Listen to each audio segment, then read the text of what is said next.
పెట్టలేను. అయినా మీ ఇంట్లో వాళ్ళు ఒప్పుకోకపోతే నేనెందుకు మా వాళ్ళకి శిక్ష వేయాలి? ప్రేమించావు కదా, ఒప్పించి పెళ్లి చేసుకో. సారీ స్వేచ్ఛ, బస్సులో చలపతిరావు గారు మీ నాన్నగారి గురించి అంత గొప్పగా చెప్తుంటే ఆయన ప్రేమకే నిన్ను దూరం చేస్తున్నానని చాలా బాధ అనిపించింది. మా పేరెంట్స్ నొప్పించి నీ ముందుకు వస్తాను. పద వెళ్దాం. ఆటో.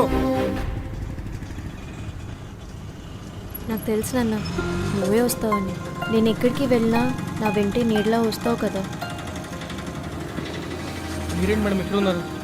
అన్న, నన్ను మీ గురుగారు దగ్గరికి తీసుకుని వెళ్ళరా? నేను మీ గురుగారి అమ్మాయిని.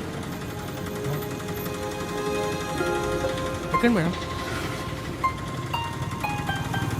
వద్దు పవన్, నాకు మా నాన్న తోడుగా ఉన్నారు. మన ప్రేమ నిజమైతే మనం మళ్ళీ కలుస్తాం.